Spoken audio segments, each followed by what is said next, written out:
The account you're ignoring, you have an HSA. Your employer set it up. You throw a few $100 in there every year to cover your deductible. Maybe you use it to buy some prescriptions, and then you forget about it.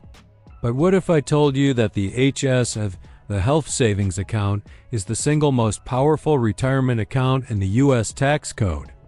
The HSA is the only account in America with a triple tax advantage.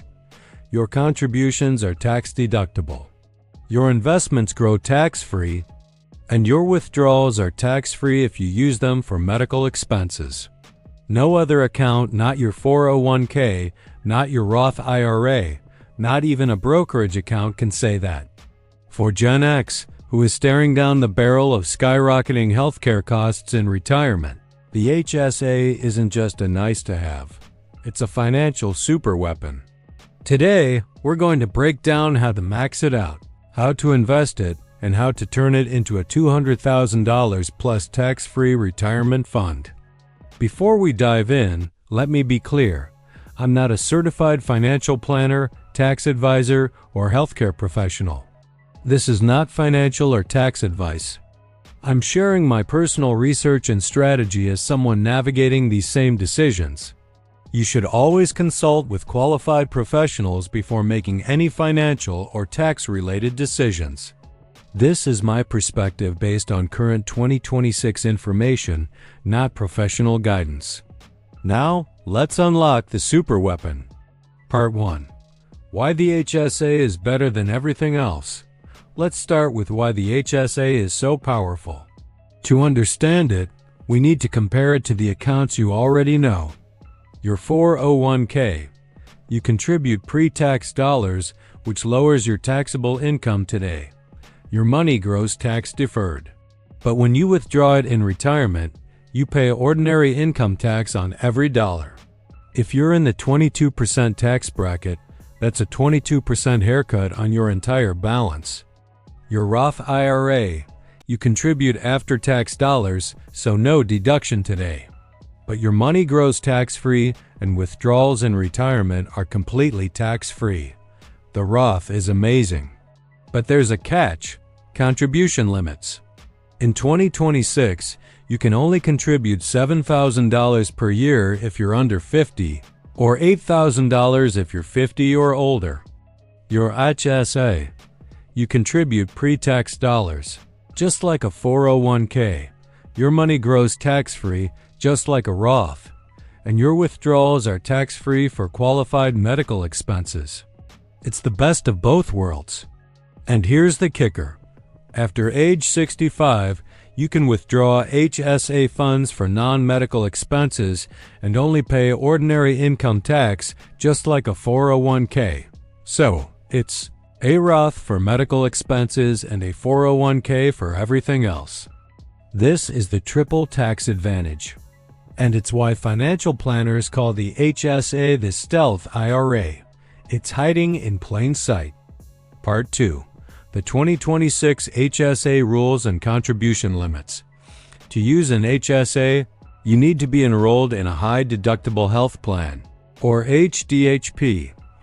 In 2026, that means your health plan has a minimum deductible of $1,650 for individuals or $3,300 for families.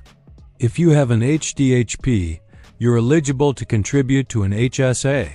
For 2026, the contribution limits are $4,400 if you have individual coverage and $8,750 if you have family coverage.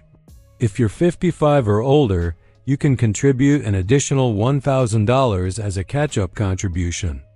That means a married couple where both spouses are over 55 can contribute up to $10,750 per year.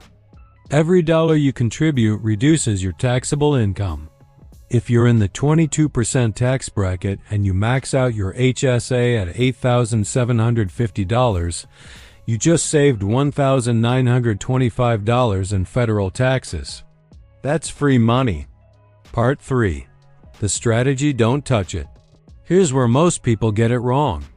They treat their HSA like a checking account. They contribute $2,000, they spend $2,000 on medical expenses and the balance stays at zero. That's a massive mistake.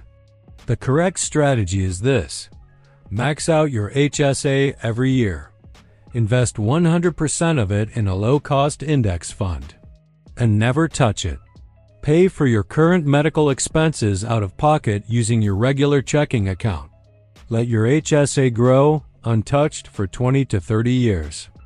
Let's do the math. If you're 45 years old and you max out your HSA every year at $8,750, and you invest it in an S&P 500 index fund that averages 7% per year, by the time you're 70, you'll have over $550,000, tax-free. That's not a typo. $500,000, tax-free. And here's the beautiful part. By the time you're 70, you're going to have plenty of medical expenses to justify tax-free withdrawals, prescriptions, doctor visits, long-term care, hearing aids, dental work, Medicare premiums. All of it is HS eligible. Part 4. The receipt hack. But wait, there's an even better strategy. It's called the receipt hack, and it's completely legal. Here's how it works. Let's say you have $5,000 in medical expenses this year. Instead of using your HSA to pay for them, you pay out of pocket with your regular checking account.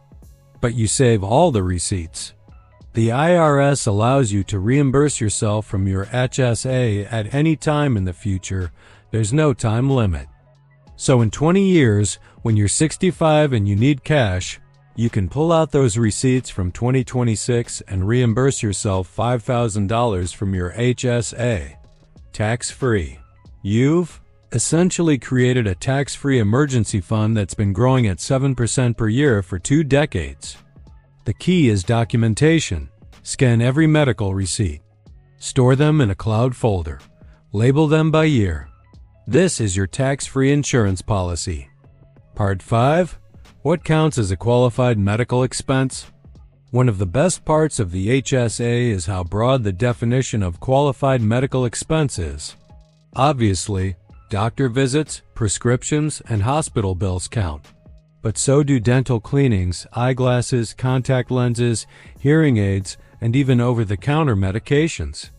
Here's the big one. After age 65, you can use your HSA to pay for long-term care insurance premiums and Medicare premiums, including Part B, Part D, and Medicare Advantage. These are massive expenses, and they're 100% HSA eligible. The average American over 65 spends about $7,000 per year on health care.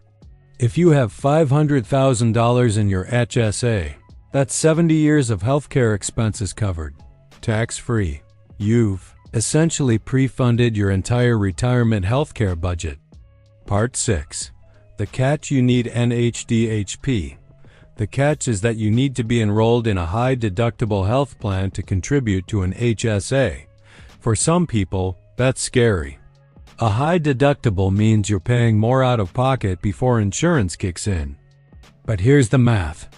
Let's say you're choosing between an HDHP with a $3,300 deductible and a $200 monthly premium versus a PPO with a $500 deductible and a $600 monthly premium. The PPO costs you an extra $4,800 per year in premiums. Even if you hit your full HDHP deductible, you're still saving money. And you get to contribute to an HSA. If you're relatively healthy and you don't have chronic conditions, the HDHP is almost always the better financial choice. You save on premiums, you get the HSA tax benefits, and you build a long-term healthcare fund. Conclusion: the superweapon is real. The HSA is the most underutilized retirement account in America. Most people use it like a Band-Aid fund.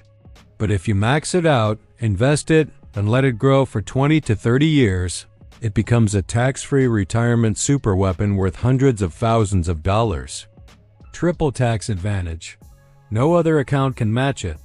If you're Gen X and you're not maxing out your HSA, you're leaving free money on the table.